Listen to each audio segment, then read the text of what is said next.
Locomotive by Brian Floca. Here is a road made for crossing the country, a new road of rails made for people to ride.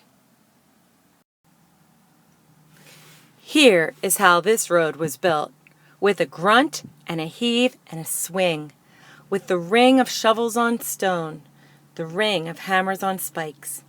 Clank, clank, clank. Men came from far away to build from the east, to build from the west, to meet in the middle. They cleared the rocks and dug the tunnels. They raised the hammers and brought them down. 3 strokes to the spike, 10 spikes to the rail. Clank, clank, clank. Here your trip begins, at the depot, on the platform.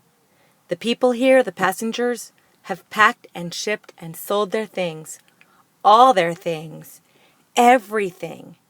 They have their tickets for a trip of a week, through days and nights across the wide country down to the sea.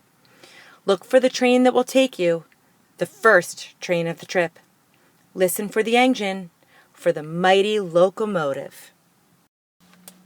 She's waiting in the rail yard, ready for her work. Hear the clang of the bell. Hear the huff of the engine. Her crew is bringing her out. See a puff from her stack, a puff of smoke, a smudge in the sky. Here she comes. See a puff, a smudge, a cloud. A storm. Now comes the locomotive, the iron horse, the great machine. 50 feet and 40 tons, wheels spinning, rods swinging, motion within motion running down the track. She's bright in her paint and her polish, the pride of her company and crew. She pulls her tender and train behind her. She rolls up close to where you wait. All the heat and smoke and noise. Hear the clear, hard call of her bell. Clang, clang, clang, clang, clang, clang.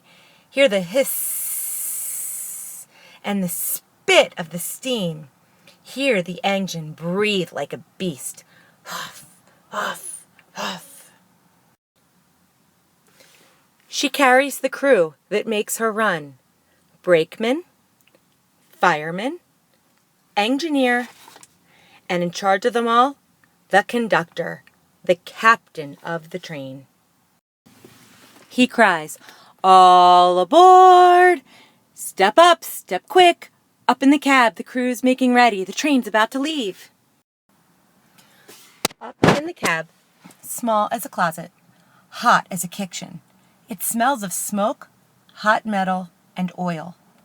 The fireman keeps the engine fed. He scoops and lifts and throws the coal from the tender to the firebox. It's hard work, hot work, smoke and cinders, ash and sweat, hard work, hot work. But that's a fireman's life. He tends the fire that boils the water that turns the water into steam. Then the engineer, the hogger, pushes forward the Johnson bar. He blows the whistle as a warning. 2 toots to say, the train's about to go. He pulls the throttle lever. He opens the throttle. Not too much. Not at first, or the wheels would spin on the tracks. Easy, easy. He releases the steam. It pushes through the pipes. It goes to do its work. It pushes the pistons, which push and pull the rods. The rods, they swing and rise and fall and make the drive wheels turn. The engine huffs and hisses. The engine bangs and clanks. Metal rolls on metal, and the locomotive moves. It gives the cars a jerk and a tug. It pulls them out from the station. Now more steam, faster, faster. Turn the wheels, faster, faster breathes the engine. Huff, huff, huff. The train is on its way. Through the cars comes the conductor. "Tickets," he cries as he walks down the aisle. "Have them ready or have a short trip." Out the windows, the city runs by, homes and schools, then farms and fields. They rush up close, then fall away. The engineer feels the wind on his face, the fire by his feet. High up in the cab he feels the engine shudder and sway. He feels it shake as it picks up speed. The sounds of the engine surround him, the rhythm of pistons, pounding like hammers. The drivers drumming the rails, the smoke and the steam rushing up through the stack. Chug, chug, chug, chug, chug, chug. The engineer keeps his hand on the throttle, keeps his eyes on the line. He is the master of his machine. He knows her moods and tempers, where to set her bars and levers, when to slow down and when to speed up, when to run her wide open. Full steam ahead! Faster, faster turn the wheels. Faster, faster breathes the engine. The country runs by, the cottonwoods and river. Westward, westward runs the train, through the prairies, to the Great Plains, on to the frontier. The hours and miles roll by. The country opens wide, empty as an ocean. Smell the switchgrass and the blue stem, hot beneath the sun. Hear the bison, used to roam, by the hundreds, by the millions. Here the Cheyenne lived, and Pawnee and Arapaho. Here covered wagons used to crawl, foot by foot, mile by mile, heading into the west. The road and the men who built it changed it all. Now there are the long steel rails, running like new rivers, connecting coast to coast. Now the telegraph crosses the country. People and mail are traveling by rail. Words are traveling by wire. The world is speeding up. In the rattling, rocking cars, click-clack, click-clack, click-clack, there are neighbors to meet, games to play, songs to sing, and if you're bored, if you're hungry, there is the Butch, a boy who walks the aisles and sells books, maps, magazines, yesterday's paper, fruits and candies, soap and towels, coffee, tea, sugar, hash, beans, bacon, and all the cigars you can smoke. There's a stove in one corner for winter trips to keep the passengers warm. And a convenience in the other. It's tricky sometimes to use it when the train is rolling, running, lurching, leaning left and right, but do the best you can. Don't wait for the train to stop. It's rude to use the toilet when the train is sitting at a station. There is no plumbing here. There is only a hole in the floor. As the engine pulls the train, it burns through coal, it boils through water, and soon it must stop for more. The engineer slows the engine. He blows his whistle to signal the crew, "Down brakes!" The brakemen hear the call. They turn the wheels, which tighten the brakes. They tighten them car by car. The train stops at new cities and stops at new towns, Grand Island and Kearney and North Platte and on. Cities and towns built up for the railroad, built to keep the engines running. At the water tower, the fireman pulls the spout. The fireman lets the water out. Splash! He fills the tank in the tender, so there will be water to pump to the boiler when the engine needs it. And when the train is stopped, when it's time for dinner, find the railroad restaurant. Find the hash house. Quick! It's $1 for dinner and 20 minutes to eat it. Don't waste time. Today's menu: buffalo steak, antelope chops, chicken stew. If the chicken tastes like prairie dog, don't ask why. Then, when the crew and their engine have done a full day's work, fresh men and machines will take their place. Into the roundhouse, the old engine goes. Out from the roundhouse, the new engine rolls. The new crew gets to work. The engineer pulls back on the Johnson bar to put the engine in reverse. He blows the whistle as a warning. 3 toots to say he's backing up. Now the switchman in the rail yard will attach the engine to the train. He'll step between the tender and the cars as the two are pushed together, and at just the right moment, no sooner, no later, he'll put the links and pins in place that will hold the train together. Switchmen must be careful, And switchmen must be quick, for cars get bumped, they roll and jump, sometimes when they shouldn't. And here's what they say about switchmen.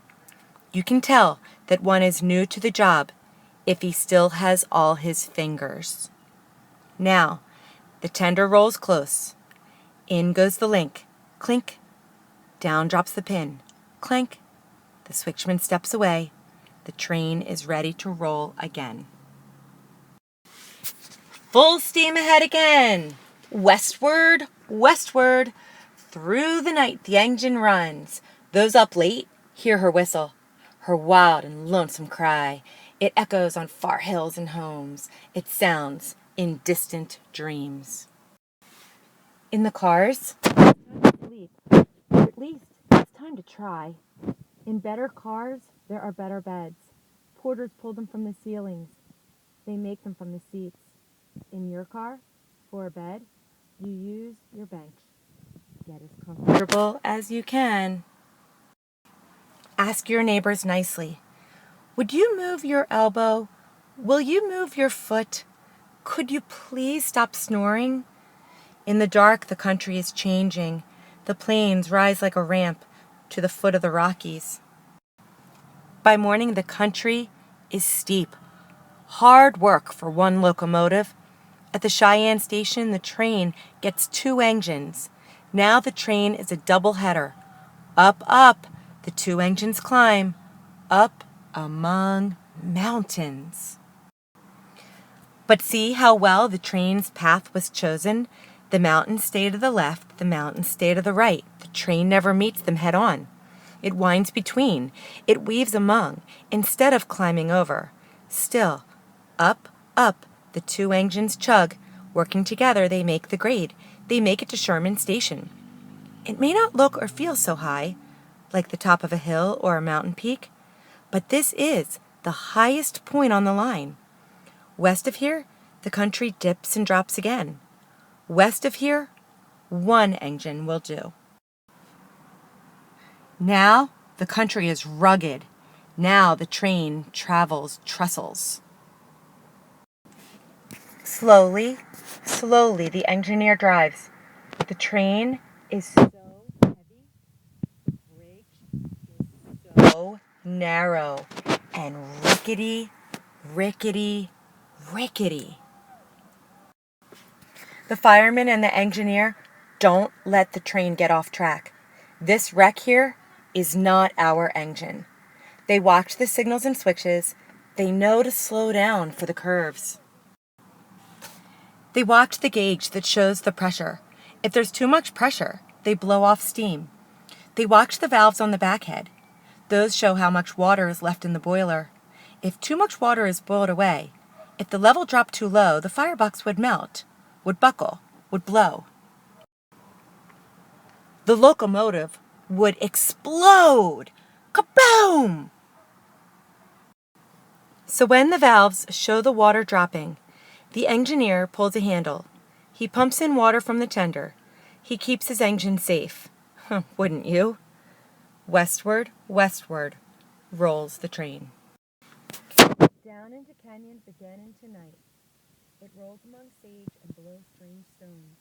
Stranger and stranger, the farther you go, until every mile brings some new wonder. See them in the moon's pale light. Castles, pulpits, witches, slides.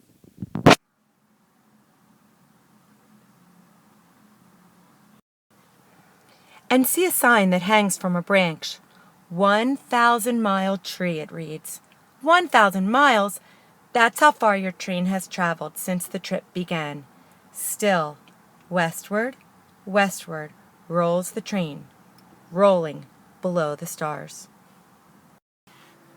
Above the Great Salt Lake, north of Salt Lake City, the city of the saints that the Mormons have made, you reach Promontory Summit. This is the high and lonesome place where this new road of rails was finished. This is where its 2 halves meet. One from the east, one from the west. Here they were joined with a golden spike. A spike made of gold? But don't look for it now. The gold was hammered in. The gold was taken out. Taken someplace safe. replaced right away with a spike made of iron. It took 2 companies to build this new road, and it takes 2 companies to run it. Now you'll change from one to the next. The Union Pacific has gotten you this far. The Central Pacific will finish the job. Look for the train with the yellow cars. Don't take time to see the town. This place is rough. This place is rowdy. Don't wander off.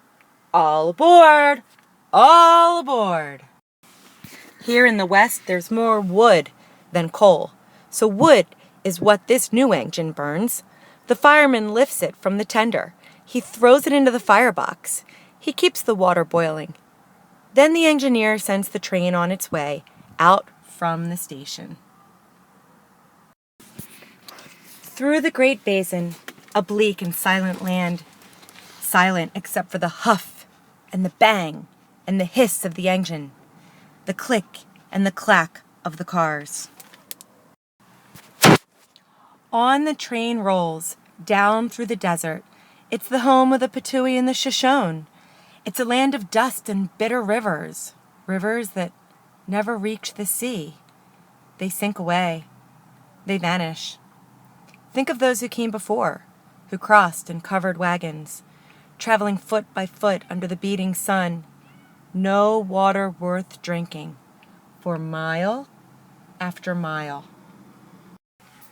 Then at last, relief! You reach the Truckee Valley, the shadows of trees, the touch of cool air, the smells of woods and fresh rivers. Now, there's one last set of mountains to cross, the mighty Sierra Nevada. They rise like a wall on the edge of the basin. There is no way to wind around them. These the train must climb. It takes a second engine again to pull the train up, up, into the mountains. Up, the engines climb. If the rails are slick, if the wheels won't catch, the engineers can pull a handle to drop some sand down a tube onto the tracks. The wheels hit the grit. The traction does the trick. Up, through spruce and pines, past mills and mines. Through shadowy sheds, long and dark.